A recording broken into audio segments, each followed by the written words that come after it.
you amazing people out there that have been following along with my story. Spoiler alert, if you don't want to watch this, change it now.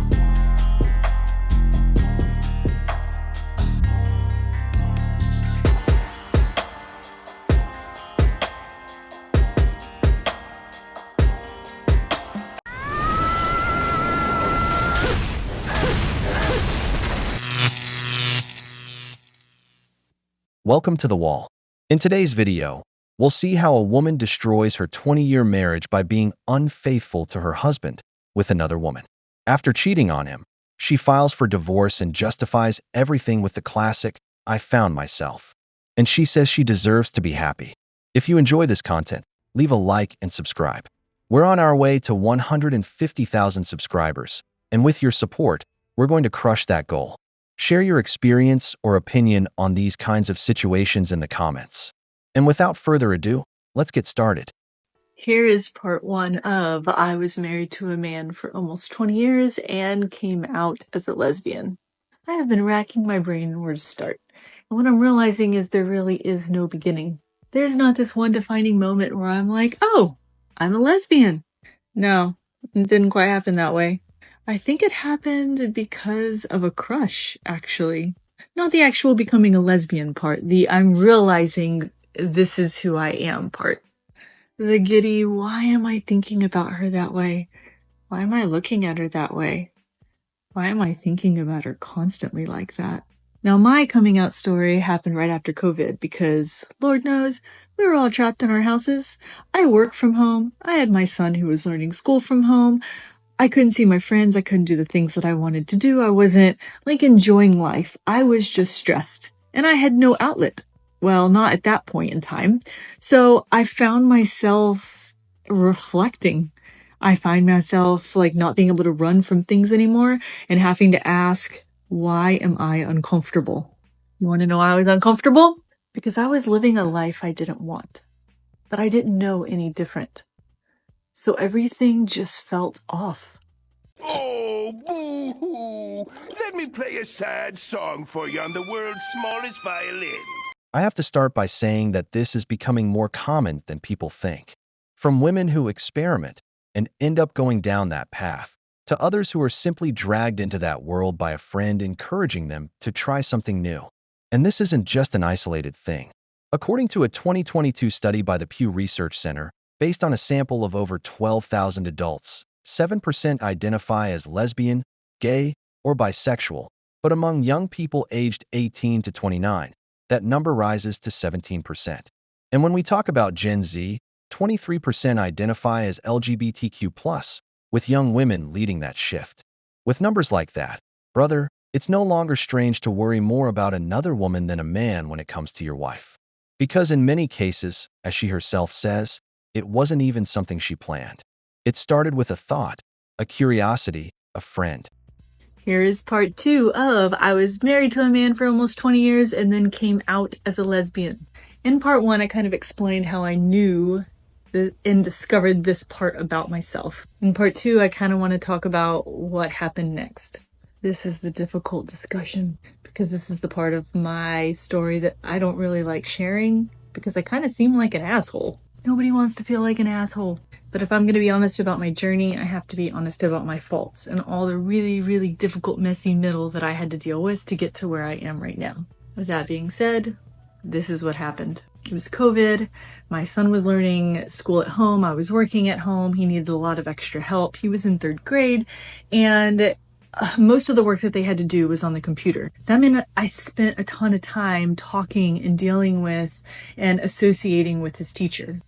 My son's teacher was a lesbian. This is the part where things get messy. You see, I don't really know if my attraction to her had to do with me being attracted to her or the fact that I knew that she was an out lesbian, she was living her best life, and I knew inside certain things about myself that I wasn't expressing outwardly, and I desired that. Either way, fast forward, we became really good friends. We started talking all the time, but on a very mom-teacher relationship. It wasn't until after my son was done with 3rd grade that we agreed to be friends. We started talking on the phone, we started texting, we started communicating regularly. She was vulnerable and opened up about things in her life, and I was vulnerable and started opening up about things in mine. And before you know it, we are discussing things and having conversations that made me feel safe to reveal my sexuality, essentially. That kind of opened up the floodgates. To be honest, I don't think I'd ever been that vulnerable with somebody in my life, ever. I had never trusted somebody to that degree. I had never let down my walls. I had never shared all of these parts of my life that were extremely difficult to talk about. And somehow it just kind of steamrolled into "you're my friend," to "I have an attraction to you," to "I really have attraction to you," to having inappropriate conversations. And I'm only going into this amount of detail because this is the reality of some people. This is my life. This is what happened to me. This is what happened to my family. And as difficult as it is, I have to admit it. If you've ever been stuck between a rock and a hard place, you'll understand, where you know the actions that you're doing are wrong, but how you feel is right. And when you're discovering who you are and what you want, what makes you happy, those lines get really, really blurred. And then it's like gray. It's nothing but gray. There's no black, there's no white, there's just gray. And I was living in the gray. So if you've made it this far, I appreciate it. Part 3, I will explain kind of how that relationship progressed, and then having to admit out loud what was going on about the affair, and talking to my husband at the time about that. God damn it! You can't make this shit up! I've always said that women are emotional beings, which means they base a big part of their decisions on how you make them feel. That's why you sometimes see women who are a solid 10 dating a man who isn't physically attractive, but he makes them feel unique and secure, and she stays without looking anywhere else. In that sense, many women have learned to be more skilled than us.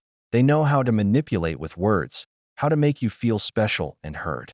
As we know, they fall in love more through what they hear than what they see. And it's that vulnerability that gets exploited by those looking for that forbidden adrenaline rush. We see it even in the case of the woman who was married for nearly 20 years and ended up giving herself to the emotional closeness of her professor, right when her husband wasn't paying attention to how she felt. That lesbian knew exactly how to take advantage of every intimate conversation, every gesture of understanding, and turned emotional connection into something more than friendship. So while she was looking to feel heard and validated, her husband got left behind. Now, let's hear his side of the story. Here is part 3 of I was married to a man for 20 years and then came out as lesbian. If you missed part 1 and 2, you might want to go back because there is a lot of important information you likely missed. Part 3, I want to talk about during and after the affair. Where do I start? The affair was 98% emotional. Let me start out with that. And the entire time I was having an affair with this woman while married to a man, there was only 2 occasions, 2, that there was any physical contact at all.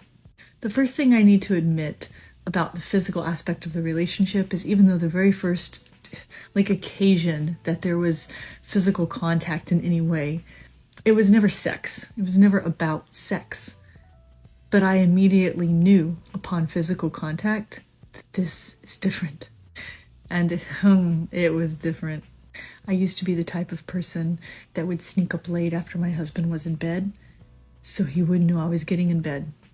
I would lay on my side as close to the edge of the bed as humanly possible, and I would cover up myself and fold up into a ball because I didn't want to be touched. There was a lot of times I'd pretend to be asleep. I wasn't actually asleep. There's a lot of moments I pretended like I was in the mood. I was not in the mood. There was never a point I was ever in the mood. I felt like I had to present this version of myself because that's what a wife is supposed to do. That's what a wife is supposed to do. So I would hide and I would pretend and I would fake that I was asleep. You know, I constantly beat myself up about the fact that something was wrong with me. I didn't really understand what was going on. Why I felt the way that I did, why I didn't want touch, why I would avoid being around him. I didn't get it. And then I met her, and I did. So maybe that was more the clear defining moment. I'm not really sure. Like I said before, I don't really think that there was one. I think it was like this chapter book that was just unfolding page after page. And then there was a sexual encounter. Just one. But do you really need more than one to know? And I really wanted to talk about the emotional of the after, but I think I need to save that for another part. So maybe we should stop here. Cocaine's a hell of a drug. 98% of it was emotional. That says it all. From the beginning, she was experimenting, and maybe that woman, just by listening to her, made her feel something different. It wasn't physical attraction that pulled her in, it was how she was made to feel. Everyone falls in love in their own way, sure, but you can't deny that in this case, the emotional bond was built behind her husband's back, while she lay at the edge of the bed, pretending to be asleep, pretending to love, pretending to want him. Now, as a man, this is devastating. You spent 20 years with someone, built a family, had 2 kids, and then you watch her betray you. Not just with someone else, but with another woman. And on top of that, she tells it like it's some beautiful story, a personal evolution, something romantic. But it's cruel. That man was left shattered. How do you fight for a woman who doesn't even want your gender anymore? There's no way to win her back, no way to compete. It's not like he lost his wife to another man. She switched sides. And at that point, brother, there's nothing left to do but take the hit. Here is part 5 of I was married to a man for almost 20 years and came out as a lesbian. Up until this point, I've shared a lot about my story, and there's still so many things to talk about. Before we go there, the first thing I want to say is this is really hard. Talking about this is hard. It's hard because I have to acknowledge on the way to finding myself, I kind of had to hurt and harm all of these other people in the process. People that I love and care about. I built my entire life around being a straight woman. The way that I dressed, how I presented myself to the world. Every relationship that I was in, marrying a man, having a son, and all those choices I made based on the premise that I was straight. And unless you've been through this process yourself, so many people are so quick to judge. How could you not know this about yourself? Why are you putting your family through this? Why are you putting your friends through this? And it's really hard to listen to all of that and not feel guilty. Because trust me, I already feel guilty. I know that everybody's story is different, but I just wish that people would stop to ask, why didn't they come out when they were younger? What was it that happened in their life that made them feel unsafe to do so, or put them in a position that they didn't even know? It's really hard always defending your why. And I want you to know if you're having all of these feelings, you are not alone. The one thing that going through this entire process has taught me is that there is an entire community of people that have been through this exact same thing. And when I first came out, there was so many responses of people saying, stay for your husband, stay for your kids, you made that choice, you have to keep that choice, you have to keep living that choice. But I made that choice as a person who didn't even know who she was. And would you ever tell a person that's grown and matured and changed in such a positive way to go back to who they were before? Absolutely not. You would tell them, shine, be who you are, be proud of who you are. But we don't always get that response. Somehow people think that we can neatly package ourselves back up and stuff ourselves back in a box. Let me tell you a little secret. Living in a box, it sucks. So yes, it is going to be hard. It is going to be challenging. You are going to have to work really hard at figuring out who you are, being content with who you are, happy with who you are. Because at the end of the day, you are always going to be there for you. So whatever stage you're in, don't give up. Also, on a side note, and I'll talk about this later, if you are not a healthy person, don't go in the dating world. Don't put yourself out there with another person and drag them along if you are not where you need to be. Focus on yourself. Focus on what you want, what makes you happy. And then all of the rest will just follow. No, God! No, God, please, no! No! No! No! The same old me, me story, that she deserves to be happy, that she's discovering her true self. But what hits a man the hardest is seeing how a selfish decision gets disguised as some kind of self-discovery journey. No, this isn't a story of growth. It's a betrayal. You cheated on your husband, destroyed his life, took away your children's stability, all in the name of finding yourself. And yet, you tell it like you've reached enlightenment.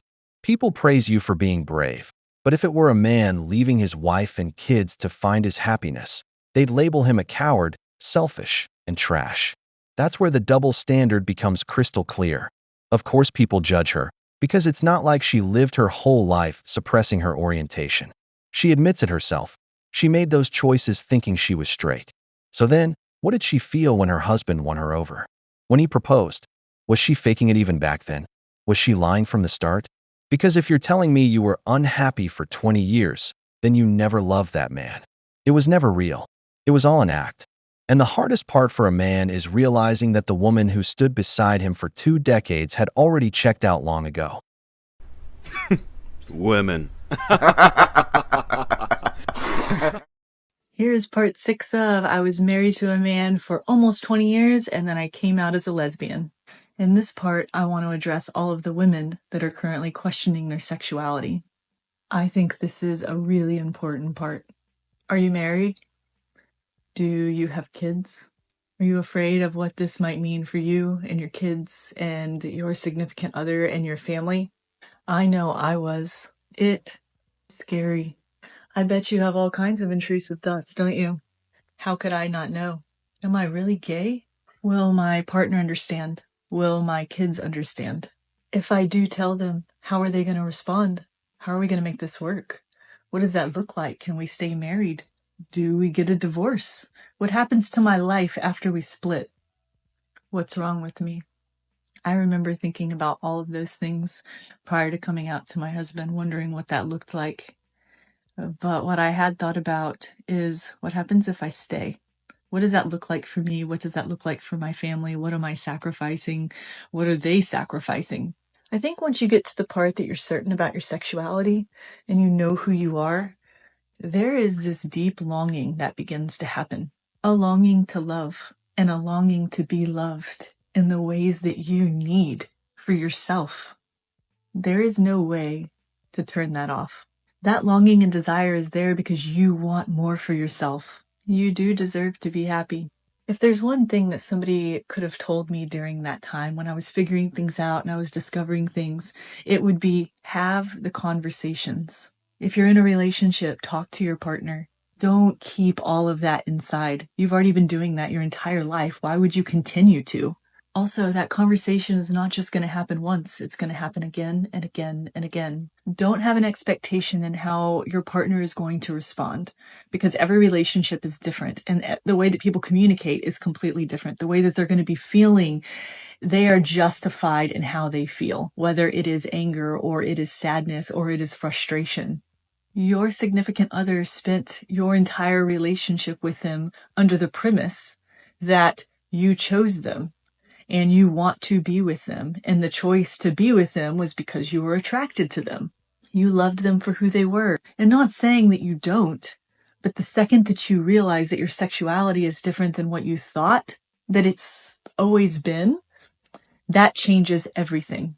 If there's any questions that you have, please leave them in the comments, or if you're afraid of it being public, you can always send me a private message. I'm definitely here to help. My goal is to reach as many women as I can that are experiencing this sense of isolation and loneliness because they feel like they are alone in this, and I'm here to tell you, you are not alone. Nothing is wrong with you. You deserve to be happy too. Can you imagine if I came out with a speech saying, leave your wife, man, go after that 20-year-old with the hourglass figure, because you deserve to be happy too, and said it like it was some kind of spiritual journey, a personal awakening? That's the same speech, just in its male version. All those vows you took, stability, family, years of effort, they vanish the moment she decides her personal happiness matters more than her children's security and the commitment she once called lifelong. The truth is, many women don't value what a man builds for them. It doesn't matter everything you do. If you no longer make them feel good, nothing else counts. They dress up their abandonment as empowerment. My kids will be fine if I'm fine, they say. But when the thrill wears off, when there are no more new emotions, when the routine with their new partner, who statistically has a higher risk of domestic violence, starts to weigh on them, that's when they'll miss the stability. They'll miss the husband who took care of them, the father who was always there. But by then, it'll be too late. The man, the real victim here, will be left to rebuild from scratch. Stay strong, brother. The best is yet to come. We've reached the end of the video, but before we go, the questions are for you. Do you think this woman made the right decision? How do you think the man must be feeling? If you enjoyed the video, make sure to give it a thumbs up, subscribe to the channel, and hit the notification bell. Your support means the world to us and motivates us to create more content. Stay tuned for the next exciting video from the wall.